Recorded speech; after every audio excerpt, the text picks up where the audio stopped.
Hello everyone, my name is Sergio Casas, a research scientist at Uber ATG. This is our agenda for the prediction tutorial. We will cover how prediction was framed in the traditional autonomy pipeline and why we extended to perform perception and prediction jointly. Then, we will explore different ways to model interactions between traffic participants, how we can capture uncertainty and multimodality at the actor level, and finally, how can we reason jointly about all actors in the scene to predict consistent futures. In a traditional self-driving pipeline, prediction comes after detecting and tracking the objects around the self-driving vehicle. The simplest method to try to tackle this problem is to enroll the tracker state with a kinematic model, such as a constant velocity or constant turn rate and acceleration. Another option is to perform maneuver-based prediction. This is a two-step method. First, the intent of the actor is classified, and then we can either use a fixed set of prototypical trajectories for each intent, particle filtering, or other approaches to obtain the final trajectory. The main downside with this traditional pipeline is that the information that gets passed into prediction about detection and tracking, as well as the static environment, is very compact and handcrafted and makes overly simplistic assumptions about uncertainty, causing information loss. To fix this, let's see how more recent works have tried using neural networks to learn more flexible representations. There are many representations of the perception outputs and the environment one can use for future prediction. For perception, past trajectory waypoints, together with the uncertainty, if available, can be passed to an RNN encoder. Another option is to rasterize the geometry of the perceived traffic participants in a multi-channel bird's-eye view image local to each actor, with a further CNN to extract the so-called actor features. For the environment, map rasterization and CNN processing have also been explored. Recently, approaches that exploit the relational information in the map together with graph neural networks or transformers have also been proposed. Finally, some works have also leveraged voxelized LiDAR in a local region around the perceived actor to account for geometric cues not present in high-definition maps. Let's dive a bit deeper into one of our works on learning environment representations, in particular about how to leverage high-definition map data. The map data is a set of lane segments and their connectivity. Each lane centerline is given as a polyline, and four types of neighbors are defined for each lane.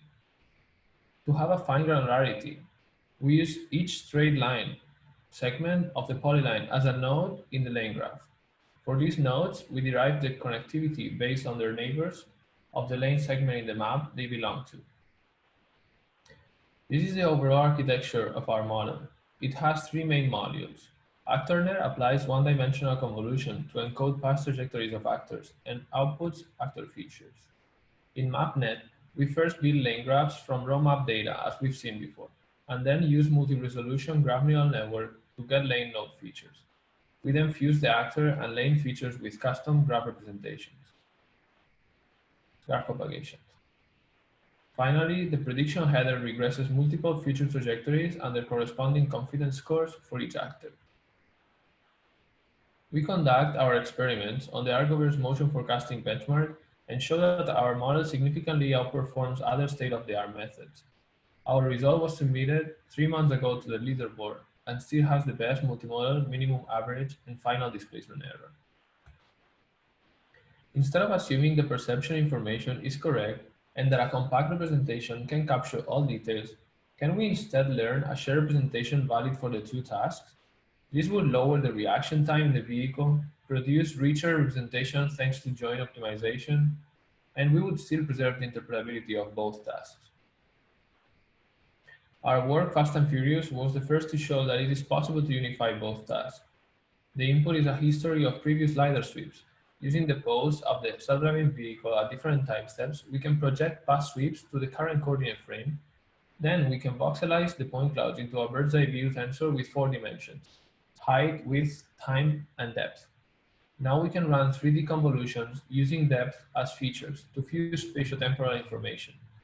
Once the time dimension has been reduced, we can predict the outputs with two-dimensional convolutional headers. For each pixel in the output map, it predicts a classification score and a series of future waypoint regressions. To obtain the final detections, we threshold the scores and apply non-maximal suppression as usual in object detectors. We then obtain a single future trajectory for each actor by indexing the regression tensor at the positive locations of the classification after NMS.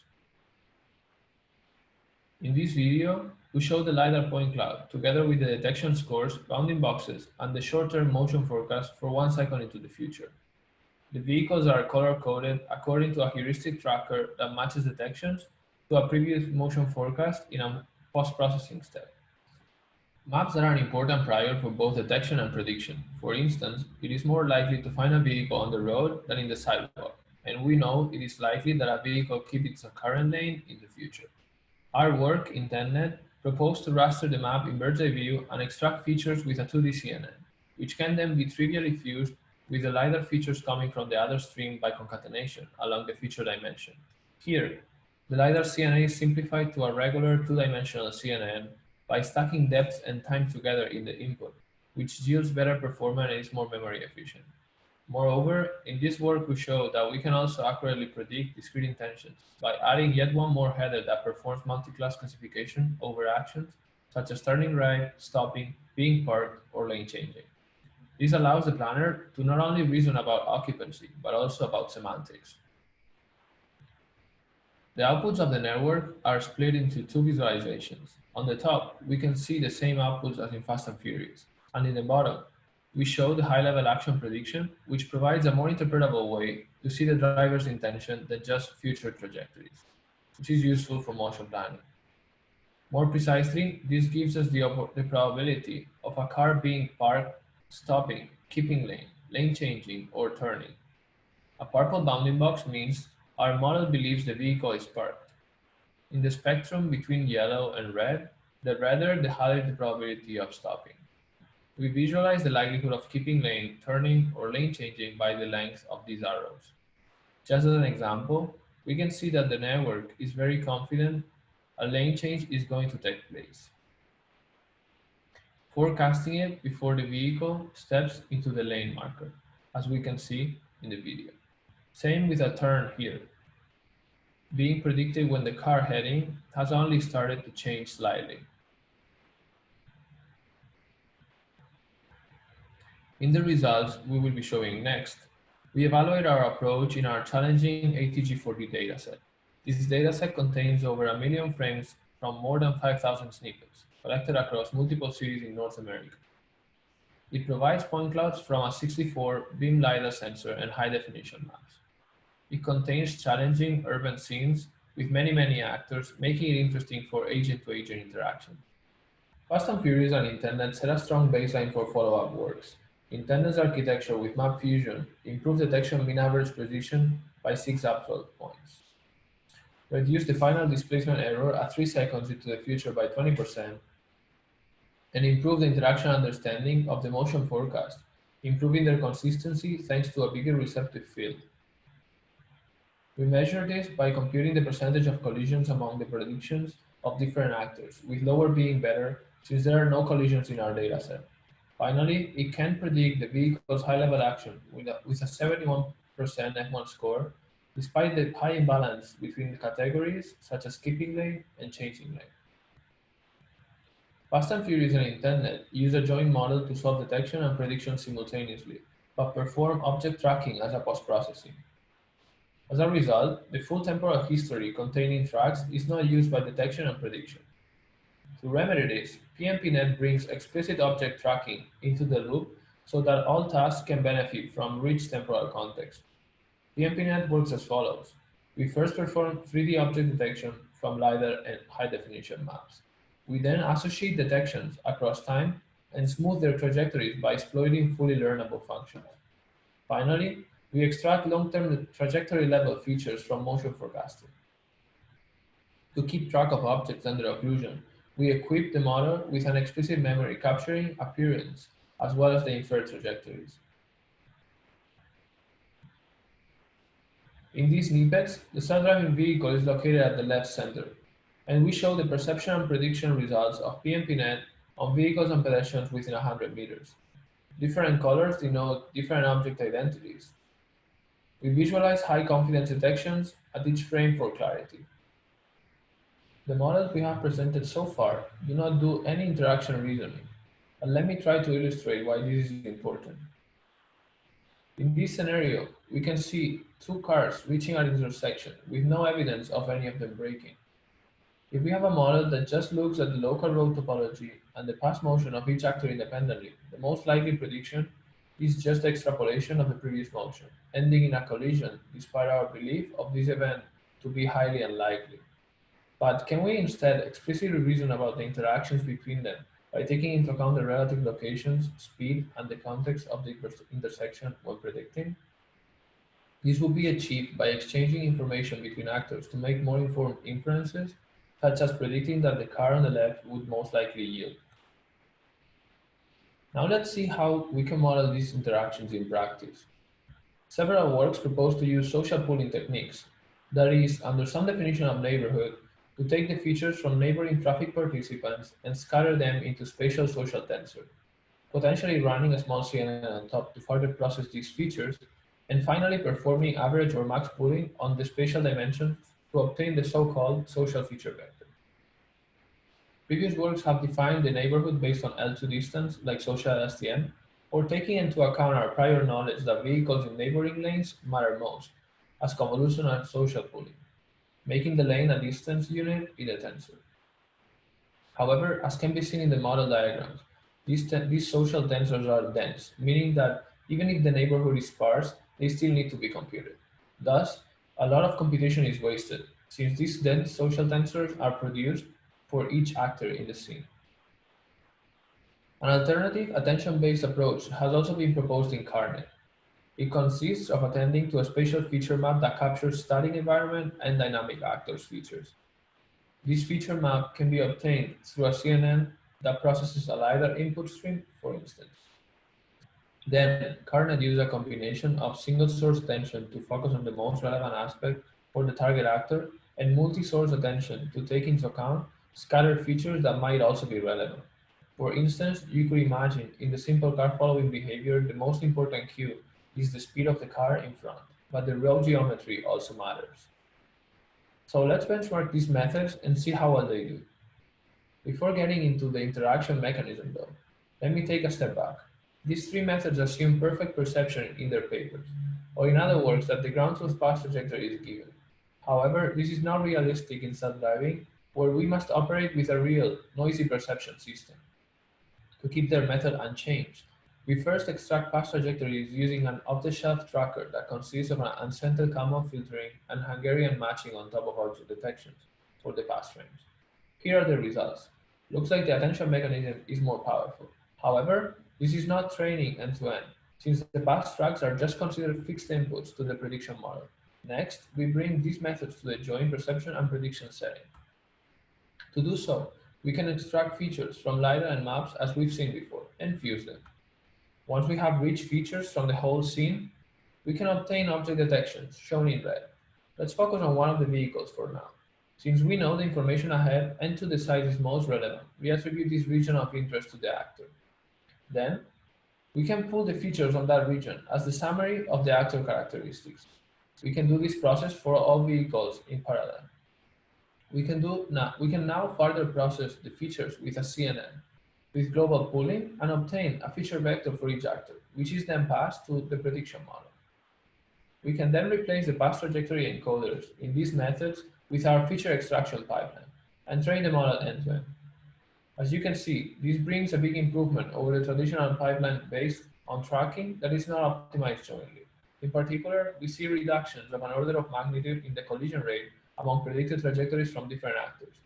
This shows that the initial hypothesis that the traditional pipeline passes too compact of a representation to prediction is true, and that optimizing end-to-end yields better results.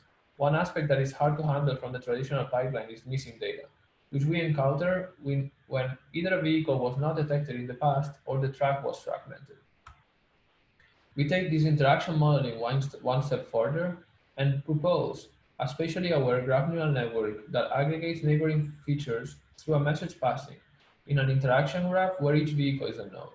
We found that in the messages, it is important to find the information in a relative coordinate frame to the heading of the receiver node.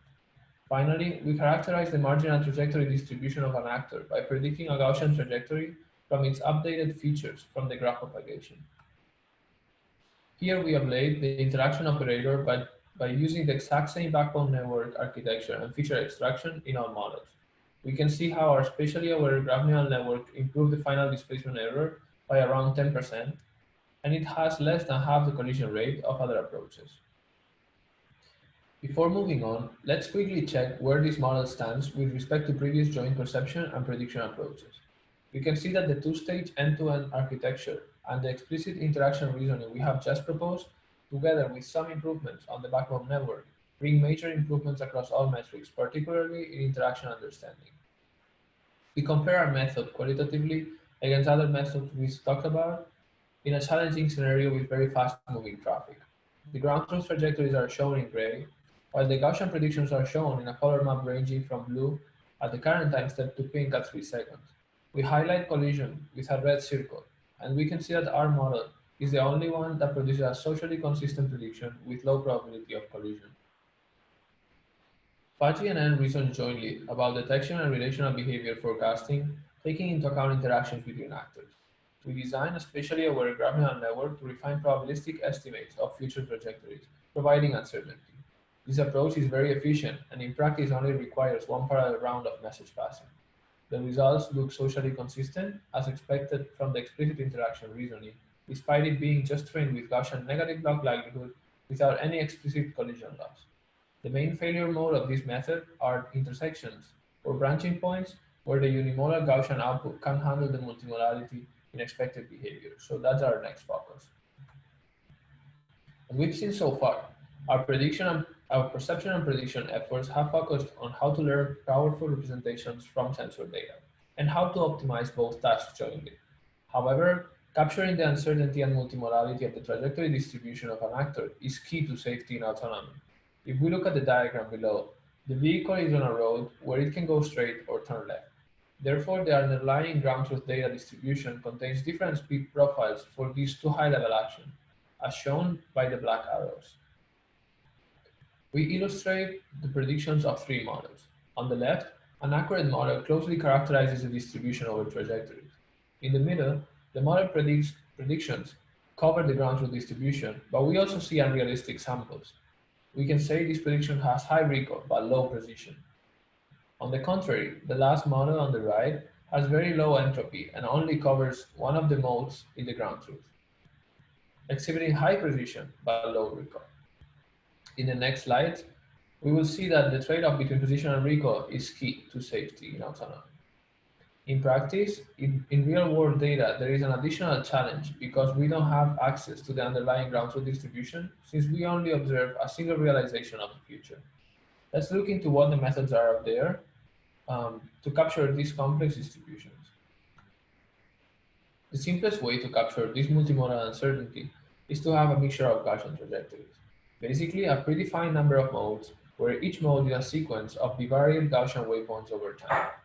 However, training directly with its negative log likelihood tends to be unstable, probably because of the fact that we only observe one of the modes in the ground truth, and the modes can be very far apart as the prediction horizon grows. This can be mitigated by only training with the likelihood of the closest mode, clustering the training distribution into anchors and predicting offsets from these, or finally reparameterizing the discrete latent variable and using variational inference to optimize the mixture. Another way to capture multimodality is through occupancy grid maps. These approaches discretize a local region around the actor into bins, as shown in the left image, and then predict a multi-class specification over the grid cells at each future time step. Since each cell encodes the probability of the actor being there, it's inherently multimodal. Basically, to predict a multimodal distribution, the model just needs to place probability in different grid cells.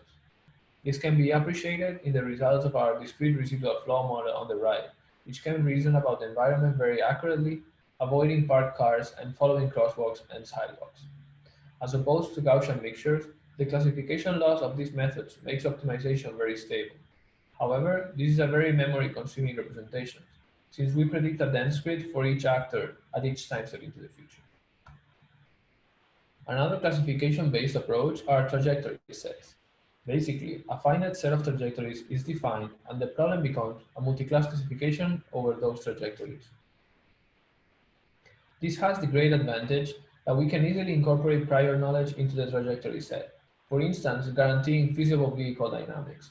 Examples are shown in the figure where different sets of trajectories are used at different instantaneous velocities. On the other hand, the number of trajectories needed to ensure coverage of all the possibilities is large. Instead of attempting to capture the marginal distribution over future trajectories, we can instead model the one-step conditional distributions. Basically, what's the distribution over waypoints at time step t plus 1, given a simple trajectory up to time step t, a sample trajectory, sorry. This has the advantage that a simple unimodal and well-known distribution, such as a Gaussian, can be used to model each step. Through sequential sampling, this method can achieve multimodal trajectories if the interval between two time steps is small enough. However, sequential sampling is low and suffers from compounding errors, also called distributional shift. This is because during training, the model is conditioned on the ground truth trajectory up to time t to predict t plus 1. But at inference, it is conditioned on a sample trajectory coming from the model itself.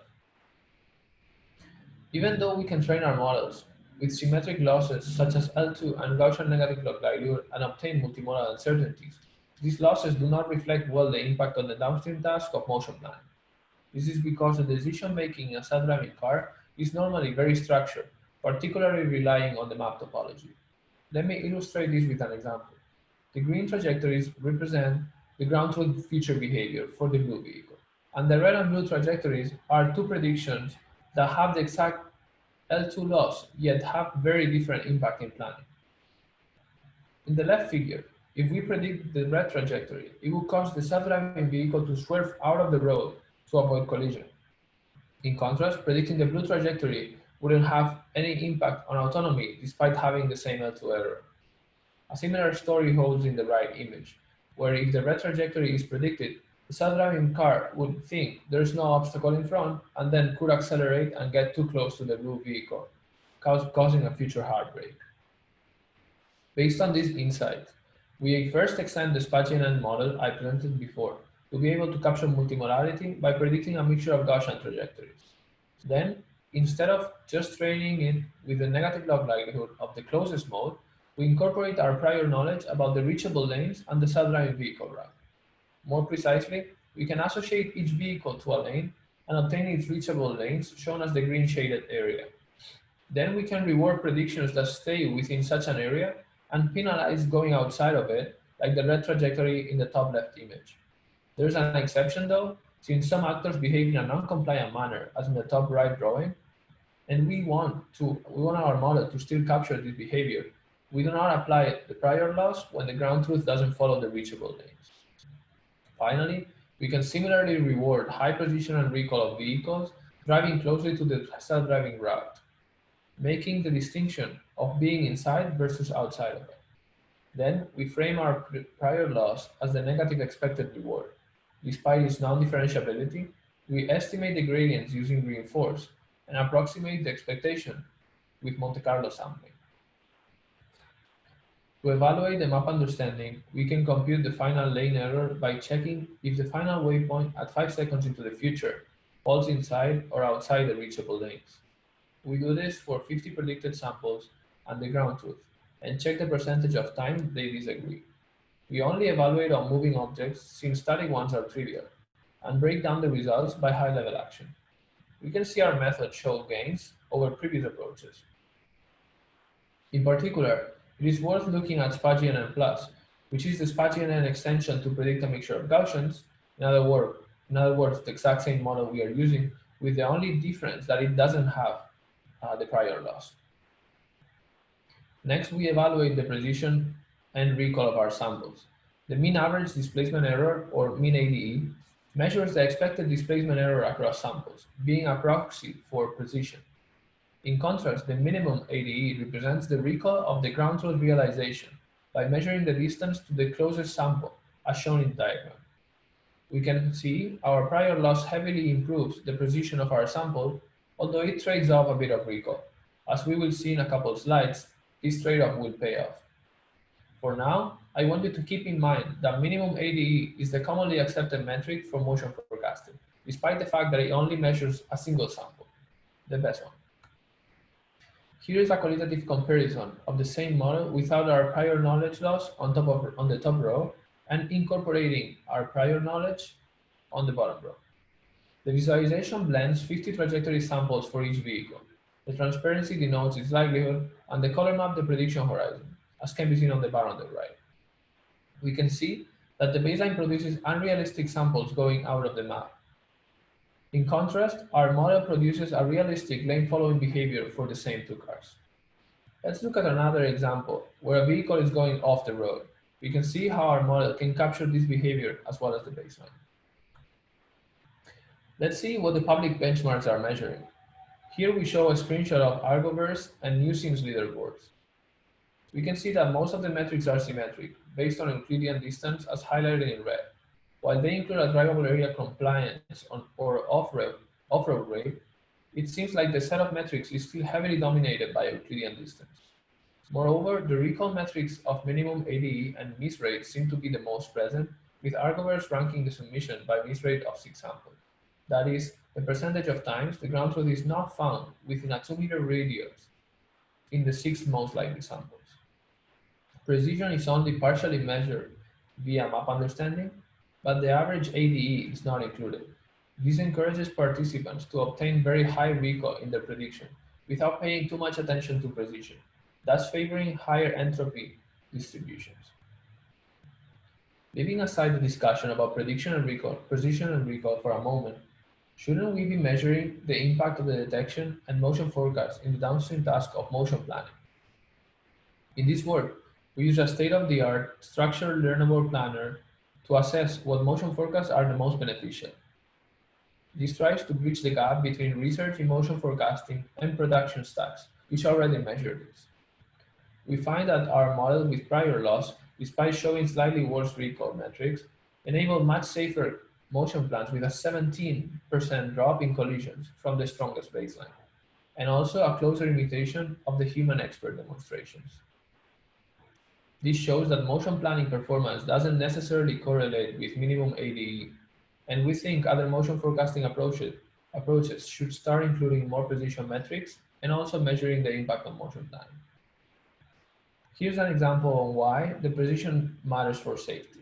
The columns correspond to different time steps of the unrolled future horizon of 5 seconds, and the rows to the same baseline and our approach as before. We show both the self-driving vehicle motion plan as well as the other actors' trajectories.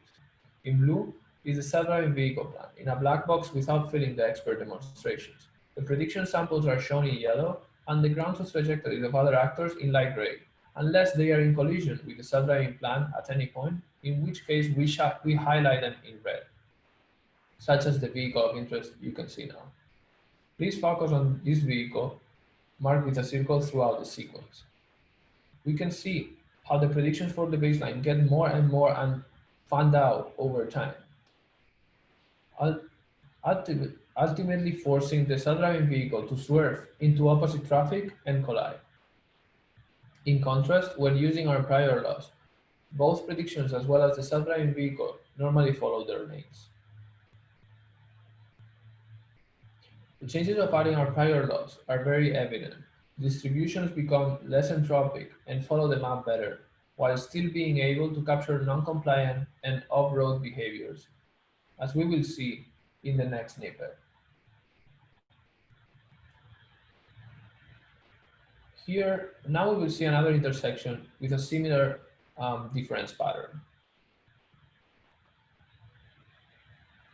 where the baseline predictions are much more fanned out. Here we see one more motion planning unroll and pause to appreciate the difference of the free space around the self-driving vehicle between the baseline and our prior laws. We are now getting to the final topic of the tutorial on prediction, scene consistent samples. So far we have seen how different models capture uncertainty and multimodality at the actor level. But this doesn't guarantee that if we sample from each of the actors independently, the samples will be consistent at a scene level, or in other words, between different actors. Let's look at an example. As we can see, there are 2 actors approaching the intersection. Assuming they have similar speed, then an independent output for each actor might look like the Gaussian uncertainties shown in the drawing. These marginals could be accurate characterizations of the world when using a simple model, since the two most prominent modes at the scene level is that one car yields to the other, one car yields and the other one goes, or the other way around. However, what's not possible to do with this model is to get scene-consistent samples. Since the output distributions for each actor are independent, when we sample from each of them, we might obtain inconsistent features, like the illustrated collision. On the right, we show the behavior we aim for in another illustrative example. This is a situation where two cars come to a merge. The most likely future is that the merging vehicle yields and the other one goes. But another possibility is that the driver in the yielding lane is aggressive and speeds up to car in front of the other vehicle, which would then react. In any case, a collision scenario is very unlikely, so we would like our model to be able to produce such consistent samples across actors, or in other words, characterize the joint distribution over the future trajectories. This would enable motion planning research that reasons about how to react to multiple predicted scenarios, as well as to provide smart agents for simulations, since in a simulated world, we need to capture the dependencies across actors' behaviors. So far, social autoregressive methods have been proposed to tackle this problem. Let's take a look at them. The idea is to condition the one-step conditional distributions for each actor, not only with their own past trajectory samples, as we saw before, but also with the ones from neighboring actors. In other words, the prediction at time t is conditioned on the samples of all the neighboring actors up to t-1, as shown in the graphical model on the right. This has the advantage that simple distributions can be used for conditionals, and also that it's easy to make counterfactual predictions, where we ask how the trajectory distribution would change if we knew the trajectory of one or more actors. However, it implies slow sequential sampling and suffers from compounding errors, also known as distributional shift, as we have seen before. Finally, all the approaches proposed using this paradigm assume perfect perception. To tackle the issues with the social autoregressive formulation, we propose an implicit latent variable model that features parallel sampling of trajectories. The idea is to have a scene latent variable responsible for capturing the unobserved scene dynamics. In fact, we make this latent variable continuous and assume it captures all stochasticity in the scene. We adopt a distributed representation across actors in an interaction graph such that it scales to any scenario. Then, a deterministic decoder can produce a consistent trajectory for each actor in the scene, given a scene latent sample. Here you can see the graphical model in plate notation, which is fully connected, and where the distribution of the output y is implicit from input x and latent z, denoted by the double circle. This is our inference diagram. We extract actor features that are previously described. We then have a GNN prior that infers the distribution over the scene latent z. Then we can sample from the latent, and the deterministic graph neural network produces one realization of the future trajectories. We can then sample again to obtain a distinct future. Although I illustrated the sampling process as sequential for clarity, this sampling process is parallel, since there are no dependencies between different samples, thanks to the fact that all stochasticity has been pushed down to the latent distribution. This simple inference procedure outperforms all previous methods by a big margin on our dataset. Very notably, our method ILVM achieves 75% less collision amongst motion forecasts in a scene sample than any previously proposed method, including social autoregressive approaches that in theory can characterize the joint distribution over actor trajectories. Let's go back to our illustrative example, but now showcasing actual predictions from our model at a four-way intersection. In the first possible future, shown in blue, the traffic at the vertical unprotected left turn at the intersection proceeds, and the horizontal traffic is stopped. In the second possible future, shown in pink, the vehicle in the vertical road are stopped, and the ones in the horizontal road accelerate. In reality, these two futures are controlled by the future traffic light states at the intersection, which are unobserved, but it seems that our latent variable model manages to learn their underlying dynamics, including the fact that the traffic light state might switch into the future. Let's look at another scenario and compare to the baselines. In the first two rows, we show multipath and ESP. For both cases, the two most different scene samples out of 50 capture very low-level variation at the actor level, corresponding to different goals or speed profiles, but with a single general mode at the interplay between the two vehicles facing the intersection. On the contrary, our method identifies that there is an interaction between the two vehicles at the intersection, and that the one on the left can yield to the one on the right, or vice versa. In this video, we sample 50 scenes and aggregate them using transparency to show the characterized marginal distributions per actor. Quite surprisingly for us, our model not only achieves scene-consistent samples, but a great understanding of the map, despite having the same backbone network as previous works. From our ablations, the deterministic decoder is the key to this success. By forcing the latent space to capture all stochasticity, we do not need to make independent assumptions about the joint trajectory distribution at the output level, as opposed to social autoregressive methods. In conclusion, we have seen that joint perception and prediction outperforms the traditional pipeline while still keeping the interoperability of detection and tracking and motion forecasting. We have benchmarked multiple mechanisms for actor-to-actor interaction, reasoning, and proved this explicit reasoning to be beneficial. Regarding multimodality, we have seen that a trade-off between precision and recall in the distribution over trajectories is key to safety in motion planning. Finally, we have seen that it is possible to generate realistic, scene-consistent samples efficiently with an implicit latent variable model. Thank you for your attention.